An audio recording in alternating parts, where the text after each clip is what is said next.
हाँ जी प्यारे बच्चों नमस्कार। अज आप गल करांगे पंजवीं जमात पंजाबी पुस्तक पाठ नंबर 15 रेशम का कीड़ा। इस पाठ नूं पढ़ांगे अते इस पाठ के प्रश्न उत्तर भी करावांगे। ਜਿਹੜੇ रेशमी चमकदार कपड़े असीं पाउंदे हां, रेशमी रुमालां नूं हत्थ विच रखदे हां, की तुहानूं पता है कि ਇਹ किस चीज़ तो ਬਣਦੇ ਹਨ?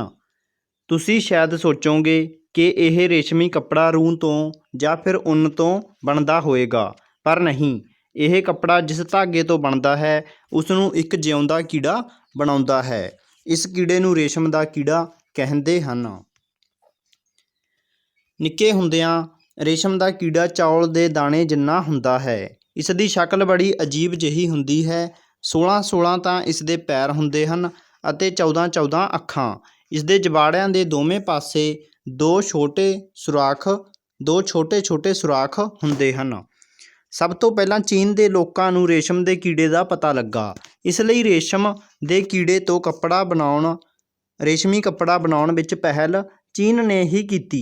दूजे देशों के लोगों ने रेशमी कपड़े का भेद जानने की बहुत कोशिश की, पर चीनी लोगों ने यह भेद ना खुल्लण दिता। सैकड़े सालों तक रेशम बनाउण का गुण केवल चीनियां कोल ही रहा। एक बार चीन के एक बादशाह की शहजादी का विआह किसी होर देश के राजकुमार नाल हो गया। जदों शहजादी अपने सहुरे घर जाण लगी तां उसने एक खोखले बांस विच कुछ कीड़े पाए अते लुको के अपने नाल लै गई। इस तरह रेशम बनाउण दा ढंग दूजे देशां नूं भी पता लग गया। यह कीड़ा जदों आंडे विचों निकलदा है तां बिल्कुल छोटा जिहा हुंदा है। पैदा हुंदियां सार ही यह वधण लग जांदा है।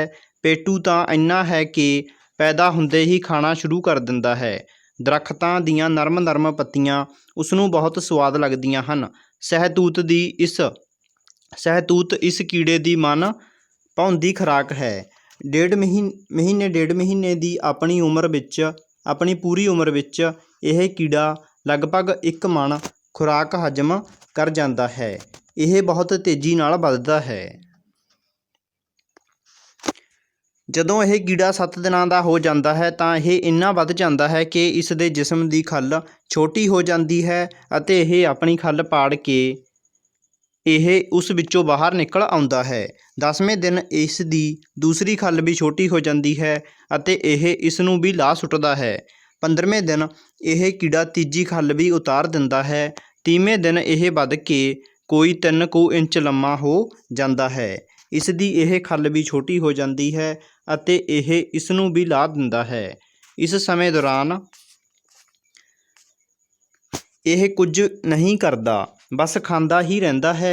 इसके काम का वक्त उदों हुंदा है जदों 30वें दिन यह खूब पेट भर के खा लैंदा है ते मस्त हो के किसी पत्ते ते बैठ जाता है।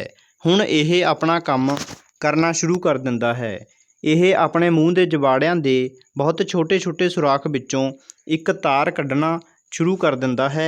इस तार नूं यह अपने जिस्म के आले दुआले लपेटदा रहिंदा है।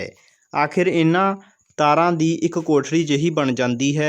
आपे बनाई तारां दी इस कोठड़ी विच यह बिल्कुल बंद हो जाता है।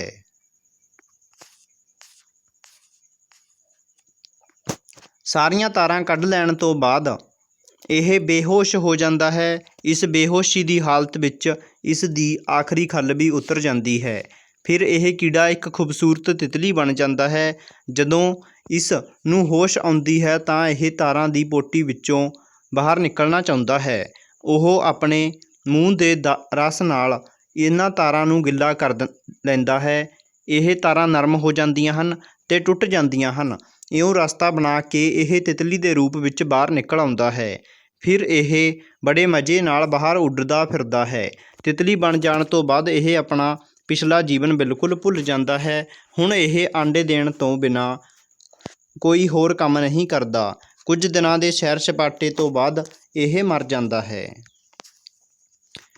पर आदमी कीड़े नूं तितली बनने तो पहला ही मार दिंदा है ताकि उस वल्लों कत्ती गई तारां दी पोटली किधरे खराब ना हो जावे। जदों कीड़ा सारे तार कढ़ लैंदा है अते कोठड़ी विच बंद हो के बेहोश हो जाता है तां आदमी उस मुड्डे नूं उसे वक्त उतार लैंदा है अते गर्म पानी विच सुੱਟ दिंदा है। बेचारा कीड़ा ਬੇਹੋਸ਼ ਵਿੱਚ ਆਉਣ ਤੋਂ ਪਹਿਲਾਂ ਹੀ ਮਰ ਜਾਂਦਾ ਹੈ। ਗਰਮੀ ਮਿਲ ਜਾਣ ਕਰਕੇ ਇਹ ਤਾਰ ਵੀ ਅਲੱਗ ਹੋ ਜਾਂਦੇ ਹਨ। ਇਸ ਤੋਂ ਬਾਅਦ ਕਈ ਤਾਰਾਂ ਇਕੱਠੀਆਂ ਕਰਕੇ ਕੱਤ ਲਈਆਂ ਜਾਂਦੀਆਂ ਹਨ। ਇਸ ਤਰ੍ਹਾਂ ਰੇਸ਼ਮ ਦਾ ਬਹੁਤ ਬਰੀਕ ਧਾਗਾ ਤਿਆਰ ਹੋ ਜਾਂਦਾ ਹੈ। ਇਸ ਧਾਗੇ ਦਾ ਰੰਗ ਸੁਨਹਿਰੀ ਹੁੰਦਾ ਹੈ। ਇਸ ਕੱਚੇ ਰੇਸ਼ਮ ਨੂੰ ਸਾਫ਼ ਕਰਕੇ ਕੱਪੜਾ ਬਣਾਉਣ ਦੇ ਯੋਗ ਬਣਾਇਆ ਜਾਂਦਾ ਹੈ। ਰੇਸ਼ਮ ਬਣਾਉਣ ਦੇ ਦੋ ਤਰੀਕੇ ਹਨ। ਇੱਕ ਤਾਂ ਇਹ ਕੱਪੜਾ ਖੱਡੀਆਂ ਨਾਲ ਬਣਾਇਆ ਜਾਂਦਾ ਹੈ ਅਤੇ ਦੂਜਾ ਮਸ਼ੀਨਾਂ ਰਾਹੀਂ ਤਿਆਰ ਕੀਤਾ ਜਾਂਦਾ ਹੈ। ਅੱਜ ਕੱਲ੍ਹ ਰੇਸ਼ਮ ਪੈਦਾ ਕਰਨਾ ਉਦਯੋਗ ਬਣ ਗਿਆ ਹੈ। ਜਿਵੇਂ ਸੂਤ ਤਿਆਰ ਕਰਨ ਲਈ ਅਸੀਂ ਖੇਤਾਂ ਵਿੱਚ ਕਪਾਹ ਬੀਜਦੇ ਹਾਂ, ਉੱਨੀ ਕੱਪੜਾ ਤਿਆਰ ਕਰਨ ਲਈ ਭੇਡਾਂ ਪਾਲਦੇ ਹਾਂ। ਇਸੇ ਤਰ੍ਹਾਂ ਰੇਸ਼ਮ ਪ੍ਰਾਪਤ ਕਰਨ ਲਈ ਸ਼ਹਿਤੂਤ ਦੇ ਬਾਗ ਲਾਏ ਜਾਂਦੇ ਹਨ। ਰੇਸ਼ਮ ਦਾ ਕੀੜਾ ਜ਼ਿਆਦਾ ਗਰਮੀ ਅਤੇ ਜ਼ਿਆਦਾ ਸਰਦੀ ਬਰਦਾਸ਼ਤ ਨਹੀਂ ਕਰ ਸਕਦਾ। ਸ਼ਹਿਤੂਤ ਦਾ ਦਰੱਖਤ ਵੀ ਅਜਿਹੀਆਂ ਥਾਵਾਂ ਉੱਤੇ ਵਧੇਰੇ ਹੁੰਦਾ ਹੈ ਜਿੱਥੇ ਨਾ ਜ਼ਿਆਦਾ ਗਰਮੀ ਅਤੇ ਨਾ ਜ਼ਿਆਦਾ ਸਰਦੀ ਹੋਵੇ। ਅੱਜ ਕੱਲ੍ਹ ਰੇਸ਼ਮ ਦੇ ਕੀੜੇ ਪਾਲਣ ਦਾ ਕੰਮ ਸਾਡੇ ਦੇਸ਼ ਵਿੱਚ ਵੀ ਬਹੁਤ ਹੋ ਰਿਹਾ ਹੈ। ਔਖੇ ਸ਼ਬਦਾਂ ਦੇ ਅਰਥ: ਸੁਰਾਖ, ਛੇਕ, ਸ਼ਹਿਜ਼ਾਦੀ, ਬਾਦਸ਼ਾਹ ਦੀ ਲੜਕੀ, ਟੰਗ, ਤਰੀਕਾ, ਮਣ, 40 ਸ਼ੇਰ, ਜਿਸਮ, ਸਰੀਰ, ਕੋਠੜੀ, ਰਹਿਣ ਲਈ ਬਣੀ ਹੋਈ ਬੰਦ ਜਿਹੀ ਜਗ੍ਹਾ, ਮੁੱਢਾ, ਦਰੱਖਤ ਦਾ ਇੱਕ ਹਿੱਸਾ, ਸ਼ਹਿਤੂਤ, ਦਰੱਖਤ ਦੀ ਇੱਕ ਕਿਸਮ, ਭੇਦ, ਲੁਕੀ ਹੋਈ ਗੱਲ, ਖੋਖਲੇ, ਅੰਦਰੋਂ ਖਾਲੀ, ਪੇਟੂ, ਬਹੁਤਾ ਖਾਣ ਵਾਲਾ, ਖੱਲ, ਚਮੜੀ, ਕੱਤੀ, ਬਣਾਈ ਗਈ, ਉਦਯੋਗ, ਕਾਰਖਾਨਾ। ਕੁਝ ਹੋਰ ਯਾਦ ਰੱਖਣਯੋਗ ਗੱਲਾਂ: ਰੇਸ਼ਮ ਦੇ ਕੀੜੇ ਦੁਆਰਾ ਬਣਾਈ ਕੋਠੜੀ ਨੂੰ ਕੋਕੂਨ ਕਹਿੰਦੇ ਹਨ। ਕੀ ਕਹਿੰਦੇ ਨੇ ਬੱਚੋ? ਕੋਕੂਨ। ਨੰਬਰ 2 'ਤੇ ਹੈ ਸਾਡੇ ਕੋਲ 15 ਕੋਕੂਨ ਉਬਾਲ ਕੇ ਕੇਵਲ 1 ਗ੍ਰਾਮ ਰੇਸ਼ਮ ਪ੍ਰਾਪਤ ਹੁੰਦਾ ਹੈ। ਰੇਸ਼ਮ ਦਾ ਉਤਪਾਦਨ ਚੀਨ ਅਤੇ ਭਾਰਤ ਵਿੱਚ ਵਧੇਰੇ ਹੁੰਦਾ ਹੈ। ਭਾਰਤ ਵਿੱਚ ਰੇਸ਼ਮ ਕਰਨਾਟਕ, ਆਂਧਰਾ ਪ੍ਰਦੇਸ਼ ਅਤੇ ਤਾਮਿਲਨਾਡੂ ਵਿੱਚ ਵਧੇਰੇ ਹੁੰਦਾ ਹੈ। ਹੁਣ ਬੱਚੋ ਆਪਾਂ ਇਸ ਦਾ ਪਾਠ ਅਭਿਆਸ ਕਰਦੇ ਹਾਂ। ਪਾਠ ਅਭਿਆਸ। ਜ਼ੁਬਾਨੀ ਅਭਿਆਸ। ਨਿੱਕੇ ਹੁੰਦਿਆਂ ਰੇਸ਼ਮ ਦਾ ਕੀੜਾ ਕਿਸ ਵਰਗਾ ਹੁੰਦਾ ਹੈ? ਨਿੱਕੇ ਹੁੰਦਿਆਂ ਰੇਸ਼ਮ ਦਾ ਕੀੜਾ ਬੱਚੋ ਕਿਸ ਵਰਗਾ ਹੁੰਦਾ ਹੈ? ਨਿੱਕੇ ਹੁੰਦਿਆਂ ਰੇਸ਼ਮ ਦਾ ਕੀੜਾ ਚੌਲ ਦੇ ਦਾਣੇ ਵਰਗਾ ਹੁੰਦਾ ਹੈ। ਨੰਬਰ 2, ਰੇਸ਼ਮ ਦੇ ਕੀੜੇ ਦੀ ਉਮਰ ਕਿੰਨੀ ਹੁੰਦੀ ਹੈ? ਰੇਸ਼ਮ ਦੇ ਕੀੜੇ ਦੀ ਉਮਰ 1.5 ਮਹੀਨਾ ਹੁੰਦੀ ਹੈ। ਇਹ ਵਾਲਾ ਉੱਤਰ ਲਿਖਣਾ ਆਪਾਂ ਨੇ, 1.5 ਮਹੀਨਾ। ਨੰਬਰ 3, ਤਿਤਲੀ ਬਣ ਕੇ ਇਹ ਕੀੜਾ ਕੀ ਕਰਦਾ ਹੈ? ਤਿਤਲੀ ਬਣ ਕੇ ਬੱਚੋ ਇਹ ਕੀੜਾ ਕੀ ਕਰਦਾ ਹੈ? ਤਿਤਲੀ ਬਣ ਕੇ ਇਹ ਉਡਾਰੀਆਂ ਮਾਰਦਾ ਹੈ। ਇਸ ਸਮੇਂ ਇਸ ਨੂੰ ਆਂਡੇ ਦੇਣ ਤੋਂ ਬਿਨਾਂ ਹੋਰ ਕੋਈ ਕੰਮ ਨਹੀਂ ਹੁੰਦਾ। ਅਗਲਾ ਪ੍ਰਸ਼ਨ ਹੈਗਾ, ਰੇਸ਼ਮ ਬਣਾਉਣ ਦੇ ਕਿੰਨੇ ਤਰੀਕੇ ਹਨ? ਰੇਸ਼ਮ ਬਣਾਉਣ ਦੇ 2 ਤਰੀਕੇ ਹਨ, ਇੱਕ ਖੱਡੀਆਂ ਨਾਲ ਅਤੇ ਦੂਜਾ ਮਸ਼ੀਨਾਂ ਨਾਲ। ਅਗਲੇ ਪ੍ਰਸ਼ਨ ਉੱਤਰ ਦੇਖਦੇ ਹਾਂ ਬੱਚਿਓ। ਹੇਠ ਲਿਖੇ ਪ੍ਰਸ਼ਨਾਂ ਦੇ ਉੱਤਰ ਦਿਓ। ਪ੍ਰਸ਼ਨ ਨੰਬਰ 1, ਰੇਸ਼ਮ ਦੇ ਕੀੜੇ ਦੀ ਸ਼ਕਲ ਕਿਹੋ ਜਿਹੀ ਹੁੰਦੀ ਹੈ? ਰੇਸ਼ਮ ਦੇ ਕੀੜੇ ਦੀ ਸ਼ਕਲ ਅਜੀਬ ਜਿਹੀ ਹੁੰਦੀ ਹੈ। ਇਸ ਦੇ 16 ਪੈਰ ਹੁੰਦੇ ਹਨ ਅਤੇ 14 ਅੱਖਾਂ। ਇਸ ਦੇ ਜਬਾੜਿਆਂ ਦੇ 2 ਹੀ ਪਾਸੀਂ ਦੋ ਨਿੱਕੇ ਨਿੱਕੇ ਸੁਰਾਖ ਹੁੰਦੇ ਹਨ।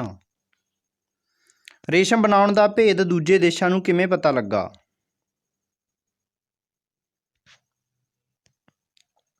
ਸੈਂਕੜੇ ਸਾਲ ਤੱਕ ਰੇਸ਼ਮ ਬਣਾਉਣ ਦਾ ਭੇਦ ਚੀਨੀਆਂ ਨੂੰ ਹੀ ਪਤਾ ਸੀ ਅਤੇ ਉਹਨਾਂ ਇਹ ਭੇਦ ਕਿਸੇ ਨੂੰ ਵੀ ਪਤਾ ਨਾ ਲੱਗਣ ਦਿੱਤਾ। ਇੱਕ ਵਾਰ ਜਦੋਂ ਚੀਨ ਦੇ ਬਾਦਸ਼ਾਹ ਦੀ ਸ਼ਹਿਜ਼ਾਦੀ ਕਿਸੇ ਹੋਰ ਦੇਸ਼ ਦੇ ਰਾਜਕੁਮਾਰ ਨਾਲ ਵਿਆਹੀ ਗਈ ਤਾਂ ਉਹ ਰੇਸ਼ਮ ਦੇ ਕੁਝ ਕੀੜੇ ਇੱਕ ਖੋਖਲੇ ਬਾਂਸ ਵਿੱਚ ਪਾ ਕੇ ਅਤੇ ਲੁਕੋ ਕੇ ਆਪਣੇ ਨਾਲ ਲੈ ਗਈ। ਇਸ ਤੋਂ ਮਗਰੋਂ ਰੇਸ਼ਮ ਬਣਾਉਣ ਦਾ ਭੇਦ ਦੂਜੇ ਦੇਸ਼ਾਂ ਨੂੰ ਵੀ ਪਤਾ ਲੱਗ ਗਿਆ। ਨੰਬਰ 3, ਰੇਸ਼ਮ ਦਾ ਕੀੜਾ ਤਾਰਾਂ ਦੀ ਕੋਠੜੀ ਕਿਵੇਂ ਬਣਾਉਂਦਾ ਹੈ? ਰੇਸ਼ਮ ਦਾ ਕੀੜਾ ਖਾ ਪੀ ਕੇ ਤੇ ਮਸਤ ਹੋ ਕੇ ਕਿਸੇ ਪੱਤੇ ਉੱਤੇ ਬੈਠ ਜਾਂਦਾ ਹੈ ਅਤੇ ਆਪਣੇ ਜਬਾੜਿਆਂ ਦੇ ਛੋਟੇ ਛੋਟੇ ਸੁਰਾਖਾਂ ਵਿੱਚੋਂ ਇੱਕ ਤਾਰ ਕੱਢਣੀ ਸ਼ੁਰੂ ਕਰ ਦਿੰਦਾ ਹੈ। ਇਸ ਤਾਰ ਨੂੰ ਉਹ ਆਪਣੇ ਸਰੀਰ ਦੁਆਲੇ ਲਪੇਟ ਕੇ ਇੱਕ ਕੋਠੜੀ ਜਿਹੀ ਬਣਾ ਲੈਂਦਾ ਹੈ। ਹੇਠ ਲਿਖੇ ਵਾਕਾਂ ਵਿੱਚੋਂ ਵਿਸ਼ੇਸ਼ਣ ਸ਼ਬਦਾਂ 'ਤੇ ਗੋਲਾ ਲਾਓ। ਵਿਸ਼ੇਸ਼ਣ ਕੀ ਹੁੰਦਾ ਬੱਚਿਓ? ਜਿਹੜਾ ਨਾਂਵ ਜਾਂ ਪੜਨਾਂਵ ਦੀ ਵਿਸ਼ੇਸ਼ਤਾ ਦੱਸਦਾ ਹੈ। ਅਸੀਂ ਰੇਸ਼ਮੀ ਰੁਮਾਲਾਂ ਨੂੰ ਹੱਥ ਵਿੱਚ ਰੱਖਦੇ ਹਾਂ ਤਾਂ ਰੇਸ਼ਮੀ ਕੀ ਹੈ? ਉਹ ਰੁਮਾਲ ਦੀ ਵਿਸ਼ੇਸ਼ਤਾ ਦੱਸ ਰਿਹਾ ਕਿ ਰੁਮਾਲਾਂ ਨੇ ਜਿਹੜੀਆਂ ਉਹ ਰੇਸ਼ਮੀ ਨੇ। ਠੀਕ ਹੈ, ਇਸ ਕਰਕੇ ਰੇਸ਼ਮੀ ਸ਼ਬਦ ਵਿਸ਼ੇਸ਼ਣ ਹੈ। ਇਹ ਕੀੜਾ ਦਰੱਖਤਾਂ ਦੀਆਂ ਨਰਮ ਪੱਤੀਆਂ ਖਾ ਜਾਂਦਾ ਹੈ। ਇੱਥੇ ਪੱਤੀਆਂ ਦੀ ਵਿਸ਼ੇਸ਼ਤਾ ਦੱਸ ਰਿਹਾ ਕਿ ਉਹ ਨਰਮ ਨੇ। ਠੀਕ ਹੈ, ਅਤੇ ਇੱਥੇ ਕੀੜੇ ਦੀ ਵਿਸ਼ੇਸ਼ਤਾ ਕੀ ਹੈ? ਇਹ ਕੀੜਾ, ਆਪਾਂ ਕੀੜੇ ਵੱਲ ਇਸ਼ਾਰਾ ਕਰ ਰਹੇ ਹਾਂ, ਇਹ ਕੀੜਾ, ਜਾਂ ਆਪਾਂ ਕੀੜੇ ਦੀ ਵਿਸ਼ੇਸ਼ਤਾ ਦੱਸ ਰਹੇ ਹਾਂ ਵੀ ਅਸੀਂ ਹੋਰ ਕੀੜੇ ਦੀ ਗੱਲ ਨਹੀਂ ਕਰ ਰਹੇ, ਇਸ ਕੀੜੇ ਦੀ ਗੱਲ ਕਰ ਰਹੇ ਹਾਂ। 10ਵੇਂ ਦਿਨ ਇਸ ਦੀ ਦੂਸਰੀ ਖੱਲ ਵੀ ਉਤਰ ਜਾਂਦੀ ਹੈ। ਇੱਥੇ ਖੱਲ ਦੀ ਵਿਸ਼ੇਸ਼ਤਾ ਕੀ ਹੈ ਕਿ ਉਹ ਦੂਸਰੀ ਖੱਲ ਹੈ, ਅਤੇ ਦਿਨ ਦੀ ਵਿਸ਼ੇਸ਼ਤਾ ਕਿ ਉਹ 10ਵਾਂ ਦਿਨ ਹੈ, 9ਵਾਂ ਦਿਨ ਹੈ, 8ਵਾਂ ਦਿਨ ਹੈ। ਠੀਕ ਹੈ, ਵਿਸ਼ੇਸ਼ਤਾ ਹੈ ਉਸਦੀ। ਇਸ ਤਾਗੇ ਦਾ ਰੰਗ ਸੁਨਹਿਰੀ ਹੁੰਦਾ ਹੈ। ਠੀਕ ਹੈ, ਰੰਗ ਦੀ ਵਿਸ਼ੇਸ਼ਤਾ ਕੀ ਹੈ ਬੱਚਿਓ? ਇੱਥੇ ਰੰਗ ਦੀ ਵਿਸ਼ੇਸ਼ਤਾ ਉਹ ਹੈ ਕਿ ਉਹ ਸੁਨਹਿਰੀ ਹੈ। ਠੀਕ ਹੈ, ਰੰਗ ਕਿਹੋ ਜਿਹਾ ਹੋ ਸਕਦਾ ਹੈ? ਕਾਲਾ, ਪੀਲਾ। ਠੀਕ ਹੈ, ਉਹਦੀ ਵਿਸ਼ੇਸ਼ਤਾ ਹੁੰਦੀ ਹੈ। ਸਮਾਨਾਰਥਕ ਸ਼ਬਦਾਂ ਨੂੰ ਮਿਲਾਓ। ਅਜੀਬ, ਅਨੋਖਾ, ਖੂਬਸੂਰਤ, ਸੁੰਦਰ, ਵਕਤ, ਸਮਾਂ, ਜ਼ਿਆਦਾ, ਵੱਧ, ਨਰਮ, ਕੋਮਲ। ਸ਼ੁੱਧ ਸ਼ਬਦਾਂ ਅੱਗੇ ਸਹੀ ਦਾ ਨਿਸ਼ਾਨ ਲਾਉਣਾ ਹੈ। ਇਹਨਾਂ ਵਿੱਚੋਂ ਜਿਹੜੇ ਸ਼ਬਦ ਦੇ ਸਪੈਲਿੰਗ ਸਹੀ ਨੇ ਉਸਦੇ ਅੱਗੇ ਆਪਾਂ ਨੇ ਸਹੀ ਦਾ ਨਿਸ਼ਾਨ ਲਾਉਣਾ ਹੈ। ਜਿਵੇਂ ਉੱਨ, ਇਹ ਵਾਲਾ ਸਹੀ ਲਿਖਿਆ ਹੋਇਆ ਹੈ। ਠੀਕ ਹੈ, ਇੱਥੇ ਉੱਤੇ ਆਦਿਕ ਨਹੀਂ ਲਿਖਿਆ ਹੋਇਆ ਅਤੇ ਦਲੈਂਕੜ ਲਾ ਰੱਖੀ ਹੈ। ਇੱਕ ਔਂਕੜ ਆਊਗਾ, ਇੱਕ ਉੱਤੇ ਆਦਿਕ ਆਊਗਾ। ਠੀਕ ਹੈ, ਇਸ ਤਰ੍ਹਾਂ। ਅਤੇ ਚੌਲ ਸ਼ਬਦ ਇਹ ਵਾਲਾ ਸਹੀ ਹੈ। ਦਰੱਖਤ, ਜਬਾੜਿਆਂ ਅਤੇ ਥਾਵਾਂ, ਇਹ ਸ਼ਬਦ ਬਿਲਕੁਲ ਸਹੀ ਨੇ ਜਿਹੜਿਆਂ 'ਤੇ ਟਿਕ ਲਾਈਏ। ਔਖੇ ਸ਼ਬਦਾਂ ਦੀ ਬੋਲ ਲਿਖਤ। ਬੱਚੇ ਜਿਹੜੇ ਪਾਠ ਦੇ ਵਿੱਚ ਸ਼ਬਦ ਤੁਹਾਨੂੰ ਔਖੇ ਲੱਗਦੇ ਨੇ ਤੁਸੀਂ ਉਹ ਇੱਥੇ ਲਿਖਣੇ ਨੇ। ਠੀਕ ਹੈ, ਲੜੀਦਾਰ, ਕੜੀਦਾਰ, ਸਿਰਜਣਾਤਮਕ ਪਰਖ। ਅੱਗੇ ਸਾਡੇ ਕੋਲ ਇਹ ਪੁੱਛਿਆ ਗਿਆ ਕਿ ਕਿਸ ਤਰ੍ਹਾਂ, ਜਿਵੇਂ ਜਦੋਂ 7 ਦਿਨਾਂ ਦਾ ਹੁੰਦਾ ਹੈ ਤਾਂ ਇਹ ਕੀ ਕਰਦਾ ਹੈ? ਇਸ ਦੇ ਸਰੀਰ ਦੀ ਖੱਲ ਛੋਟੀ ਹੋ ਜਾਂਦੀ ਹੈ ਅਤੇ ਇਹ ਇਸ ਨੂੰ ਪਾੜ ਕੇ ਬਾਹਰ ਨਿਕਲ ਆਉਂਦਾ ਹੈ। ਜਦੋਂ 10 ਦਿਨਾਂ ਦਾ ਹੁੰਦਾ ਤਾਂ ਇਸ ਦੀ ਦੂਸਰੀ ਖੱਲ ਵੀ ਛੋਟੀ ਹੋ ਜਾਂਦੀ ਹੈ ਅਤੇ ਇਹ ਉਸ ਨੂੰ ਵੀ ਲਾਹ ਦਿੰਦਾ ਹੈ। ਫਿਰ 30ਵੇਂ ਦਿਨ ਕੀ ਹੁੰਦਾ ਬੱਚਿਓ? ਇਹ 30ਵੇਂ ਦਿਨ ਇਹ 3 ਕੁ ਇੰਚ ਦਾ ਹੋ ਜਾਂਦਾ ਹੈ। ਇਸ ਦੀ ਖੱਲ ਫਿਰ ਛੋਟੀ ਹੋ ਜਾਂਦੀ ਹੈ। ਇਸ ਤੋਂ ਬਾਹਰ ਆ ਕੇ ਇਹ ਸਿਰਫ ਖਾਂਦਾ ਰਹਿੰਦਾ ਹੈ। ਫਿਰ ਇੱਕ ਪੱਤੇ ਉੱਤੇ ਬੈਠ ਕੇ ਆਪਣੇ ਜਬਾੜਿਆਂ ਦੇ ਛੋਟੇ ਛੋਟੇ ਸੁਰਾਖਾਂ ਵਿੱਚੋਂ ਤਾਰ ਕੱਢਣੀ ਸ਼ੁਰੂ ਕਰ ਦਿੰਦਾ ਹੈ ਅਤੇ ਆਪਣੇ ਸਰੀਰ ਦੁਆਲੇ ਲਪੇਟਦਾ ਜਾਂਦਾ ਹੈ। ਸਾਰੀਆਂ ਤਾਰਾਂ ਕੱਢਣ ਮਗਰੋਂ ਉਹ ਬੇਹੋਸ਼ ਹੋ ਕੇ ਪਿਆ ਰਹਿੰਦਾ ਹੈ ਅਤੇ ਉਸ ਦੀ ਆਖਰੀ ਖੱਲ ਵੀ ਉਤਰ ਜਾਂਦੀ ਹੈ। ਉਸ ਤੋਂ ਬਾਹਰ ਆ ਕੇ ਉਹ ਖੂਬਸੂਰਤ ਤਿਤਲੀ ਬਣ ਕੇ ਉੱਡਦਾ ਹੈ, ਫਿਰ ਆਂਡੇ ਦਿੰਦਾ ਹੈ ਅਤੇ ਮਰ ਜਾਂਦਾ ਹੈ।